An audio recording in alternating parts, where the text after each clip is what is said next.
Isa pa to Alam mo yung tipong gusto mong magbago sa buhay. Gusto mong magtino. Maraming ganyan tao Gusto magtino. Gusto magbagong buhay.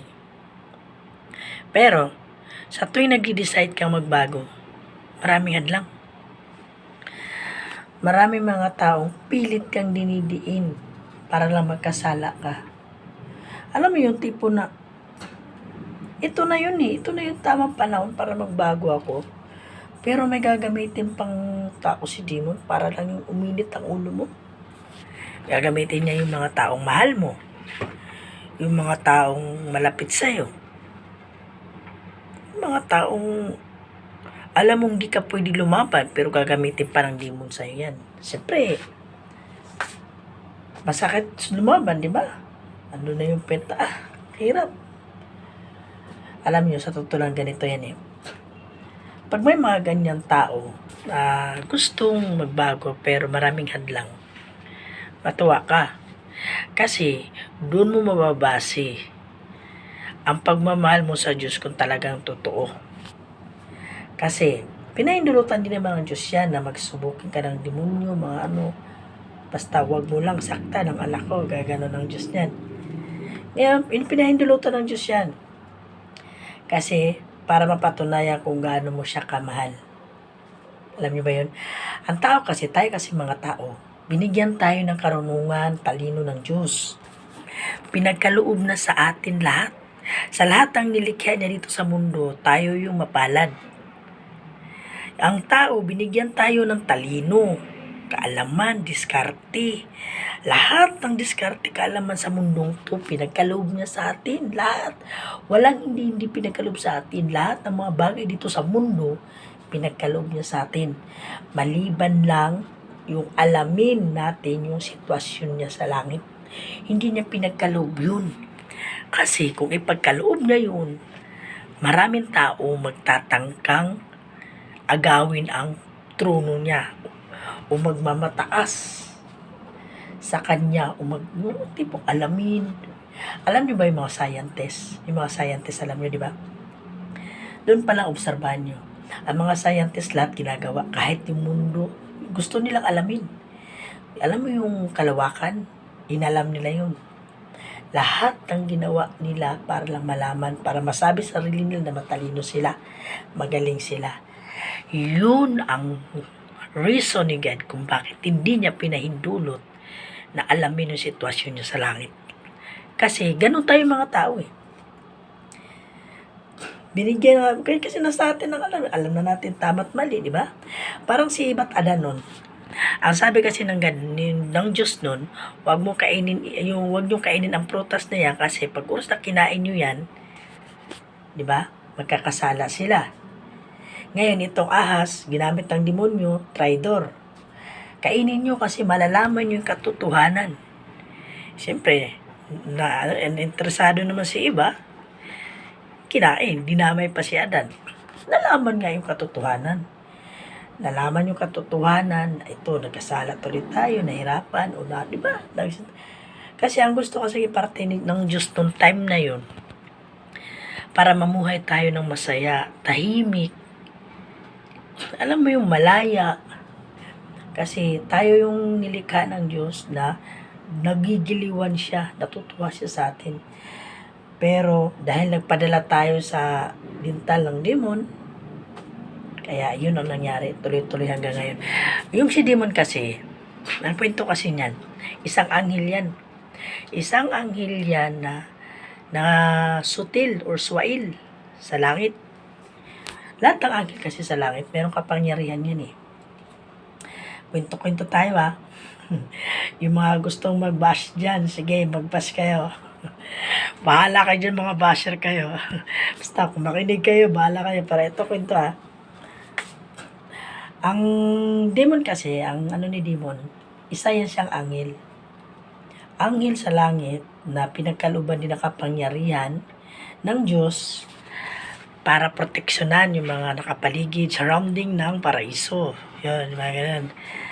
Ngayon, nakita ng anghel na yan na si God, ang ganda ng trono, ang is ng ano, siya yung pinupuri na lahat ng anghel, lahat ng ano doon, siya lahat. So nagka-interes siya. Niya, pag ako napunta dyan, sigurado ako yung hari. Ganon yun. Pero alam ng Diyos yung iniisip niya. Hindi alam ng Diyos, pero alam ni God yun. Ngayon, sinabwat niya ngayon yung ibang anghel. Ito ganyan, pag ako naging ano, damay kayo, gan tayo. So, upo naman. Ito ngayon, noong time na lulusob na, di alam ni God. Isang pitik lang.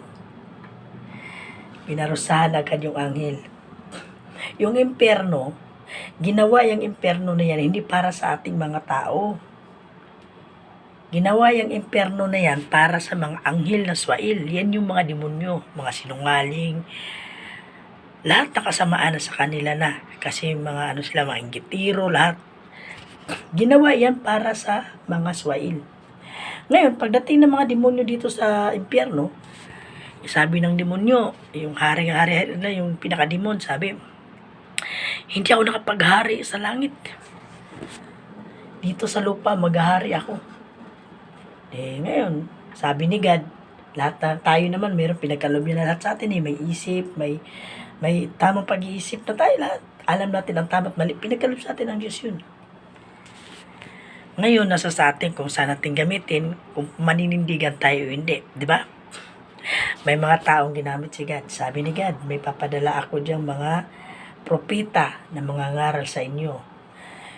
Yung Bible, yun yung guide natin. Ngayon, ginawa ni Demon, naghasik siya ng kasamaan. Lahat ng kasamaan dito sa mundo, ginawa niya, panunukso.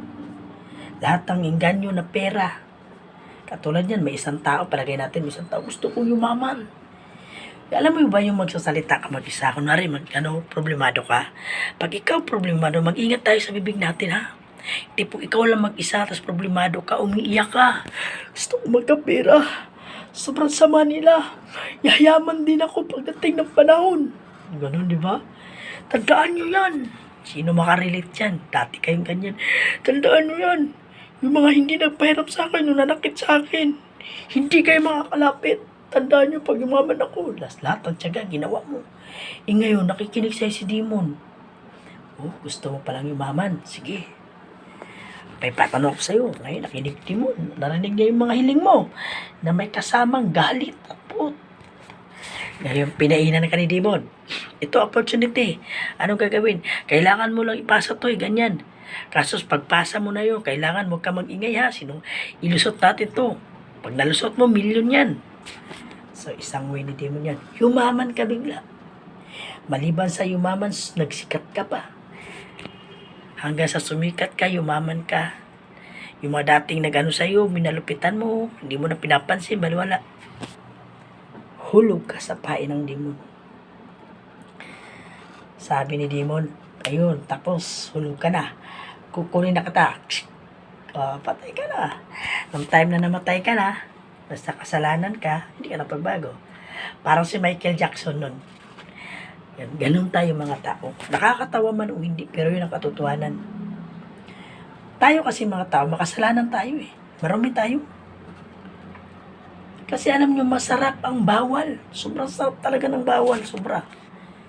Alam mo yung tipong, hindi ako masaya sa ganito, gusto ko ganito kasi dito masaya eh.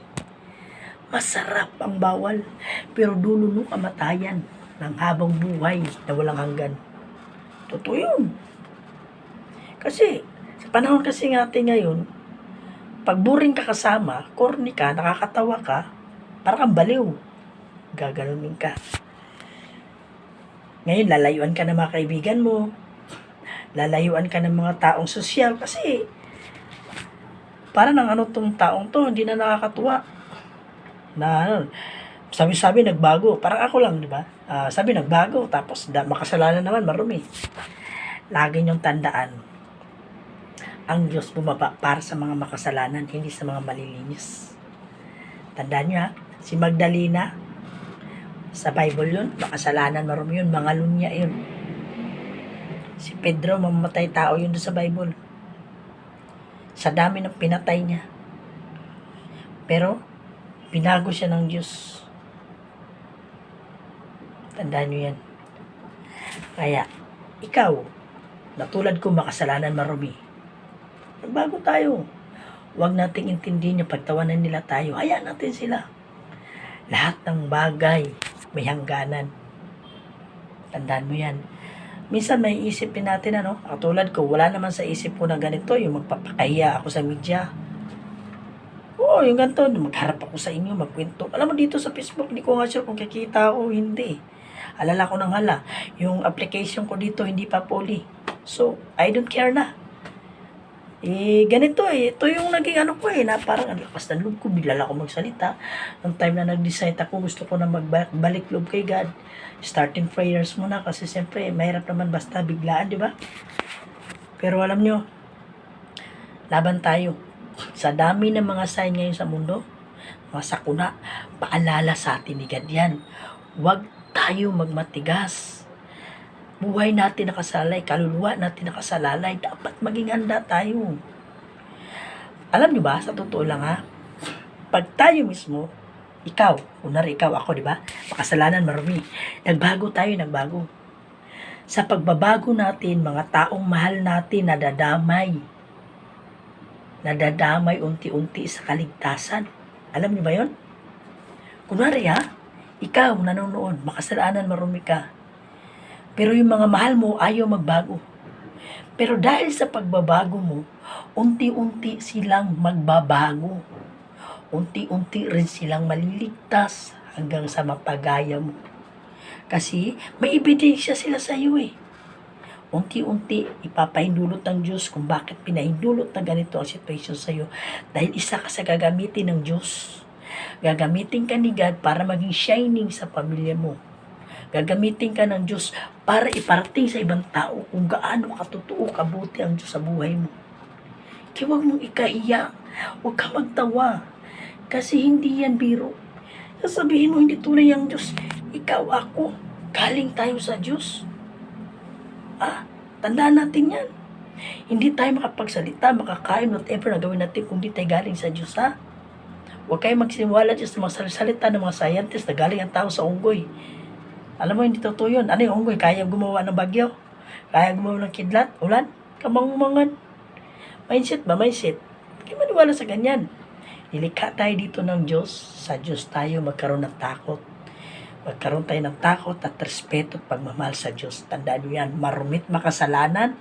Hanggat buhay tayo, may pag-asa pang mabuhay.